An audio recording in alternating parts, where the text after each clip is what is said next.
What's up, peoples? So, I'm here to show you guys the process about the mask for my video, The Weights.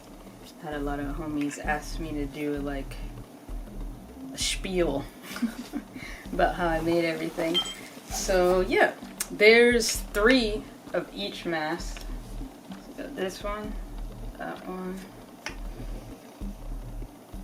this one, and these are all in resin, and then these are all in latex. They're all like the same, but just a little bit different color-wise. These have LEDs in the brain, which I soldered on the inside. This one's a little deflated. But yeah, so I'll just talk really quick about the inspiration for them, and then there'll be like some clips of the whole process while I was making it, because I did film some of it. So, these guys, the original inspiration for these was the mask in Black Panther in the movie that Killmonger stole from the museum, and he's like that. I was like, oh, that's tight. And then I went to look it up, and then I saw that that mask was inspired by this mask. I need to figure out how you pronounce it, but I think it's called Indigo mask by the Igbo people in Nigeria. And if I remember right, that mask, they're taking elements of the earth and like different animal horns and stuff, which is where I got this part from, to to kind of make this supernatural mask that really embodies like bravery. At least that's what I read when I did my research. But yeah, it's spelled Mgbedike, I believe. So yeah, that was the inspiration for these. And then this one, the latex one, is a combination of that ivory mask from Benin, and I think it's the Edo people. I believe the Oba of that empire commissioned to have this ivory mask made of his mother. So I took some facets of that, like the scarring on the forehead. And then this was also inspired by this other mask by the Dan people from Ivory Coast. So yeah, that's where these came from. And I guess the overall concept of the video is just combining, for the homies that know me, I'm a percussionist and drummer, so I spend a lot of time in the world of the African diaspora. But I'm also a secret like practical special effects / Halloween mask nerd. So yeah, I feel like I was just trying to connect the two, because I'm like, making masks is such an ancient thing, and yet in our culture it manifests for things like Halloween or like movies, but in other cultures it just manifests for rituals and different performances. So I was like, oh, it's kind of, we're all just kind of doing the same thing but with a different perspective. And let's say back in the day they made them out of ivory or wood. It's like, how cool would that be to use the techniques of the effects industry and make them out of latex or resin, or I know they do silicone sometimes. So just connecting those two seemingly different worlds, but realizing that they're not. And then musically, same thing. I fell into like getting inspired by synths and analog synths and just like electricity and weird tinkering elements. So I was like, what would happen if I combine that with like rhythms like Palo, which is from the Congo people. I think it's Bantu people. I'll put some links of stuff too, or descriptions. But yeah, or even just like connecting our body to the ethereal thing. So like our brains, we always say, I want to rewire my thought process. It's like, all right, what's the difference between rewiring your brain and rewiring something electric? Like, what if we're all just supernatural electrical African beings made out of latex masks? But yeah, that's pretty much it. So here's the masks. There's 3 of each, and the rest of the video will be just the process. Alright, so finish the sculpture.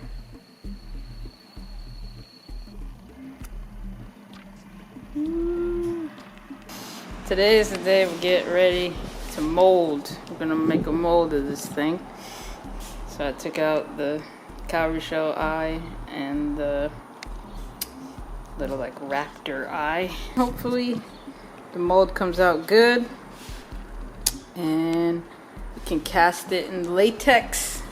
I just sprayed it with this mold release. I was being extra and I wore my respirator for that. And then let's come back. Oh, look at those guys. Remember them? The portal. We're setting up. Gonna do the mold in the bathroom because I figured if I make a mess, it's easier to clean up in here. So yeah. Yeah. Let's say a little prayer. Please let this mold come out awesome, capture all the detail with no mistakes so that we can get good cast things forever and everybody can get a mask. Also, I don't know what I'm gonna name this thing, so I gotta think about that too. But yeah, that's it. Alright, so right now, I'm so fucking stoked because after thinking that I made a horrible mold because I used old ass, what was it? I'm like so happy right now. I used super old, year-old hydrocal, and I was debating whether or not I should do that, and then I mixed it wrong, and anyway, I was sad because I had this mold, and I thought it wasn't gonna, I mean, it's still a little weak on the outside, but I thought it wasn't gonna set, but then it did, just had to dry for like ever, and then I was struggling for 3 days to get it off of the life cat, like to open the mold. And I just did it, and I'm so freaking excited. I know there's more to figure out, because I hope, since this mold is old, that the latex will cast correctly. But I just wanted to document this moment, because I almost cried. I'm literally here in my underwear, like in my kitchen, trying to my bathroom, trying to open this thing, with my hands and my feet, and I freaking got it open. So I'm freaking happy, and I'm gonna keep cleaning the mold, make sure it came out good, but I'm happy, because let me tell you this, for people that don't understand, when you spin, I mean, I probably had the idea and drew up the concept for this sculpt a year ago, okay? Then, on and off, work, life, other projects, probably spent way too long, but about 3 or 4 months working on this sculpture. So when you feel the heart attack of thinking that you ruined it in the molding process, it really sucks. But once you realize that you didn't, I could literally, I don't know, I want to hug everyone. So anyway, I'll do another shot once I clean out the mold. But yeah, I'm cleaning up the mold. Almost done. Next time, I really know that I need to make this thing way thicker, and like I said, not use old hydrocal. But also, this is what the sculpture became. I think it's kind of cool.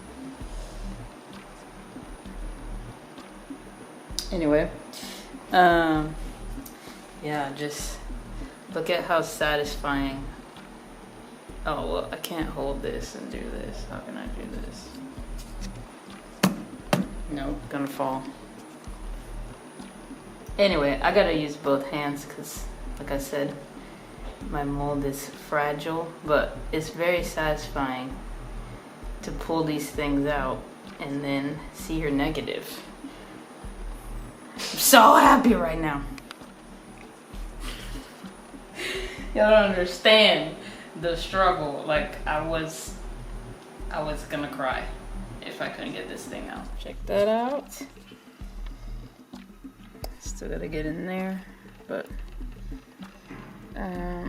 yeah, so that's pretty much what it looks like when you make a negative. So it's the upside down of the sculpture.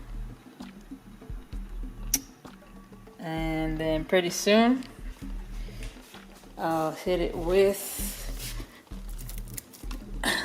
some Monster Maker latex. I don't know. I'm gonna learn from my mistakes if I will use this particular batch, because this is about a year old. This is as old as a plaster, and I don't want to risk messing up the casting. So I'll probably buy some more. I did it. Damn. So this is what it looks like before you paint. I'm gonna paint, I'm gonna put lights in here. I don't know, it probably won't be wearable, because there's no holes to see. Choking on baby powder. I'm tired, damn, go to bed, girl, shit. 3,000 weeks later, but I did it.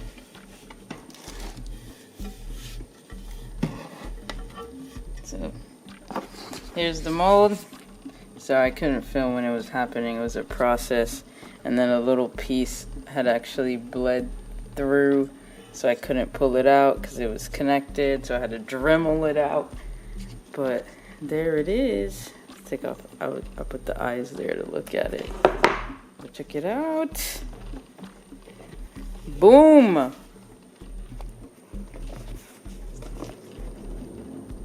So this guy, I had poured the latex in there, and then you let it dry.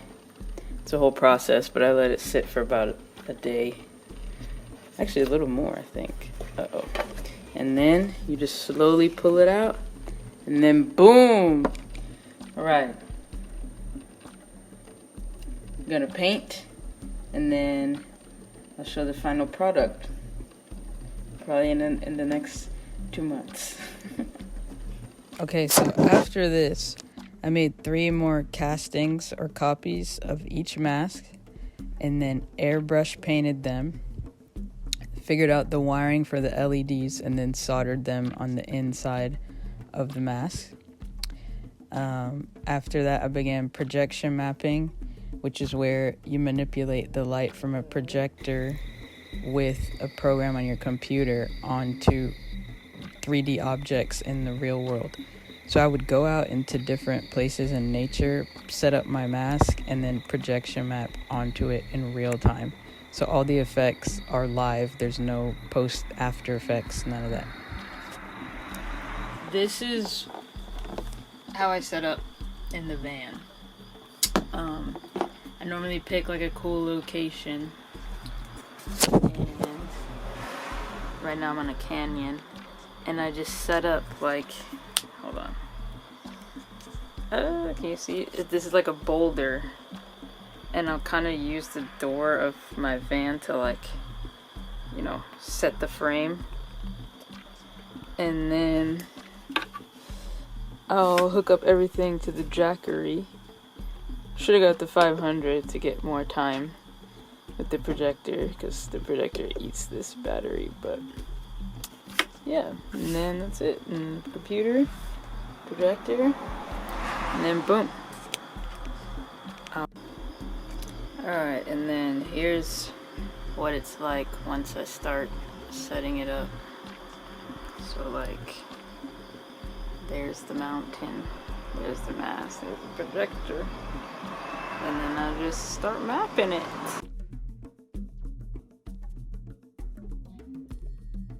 It's very, very cool and very, very high quality. Oh, wow, high quality. Yeah. Thanks, Mom.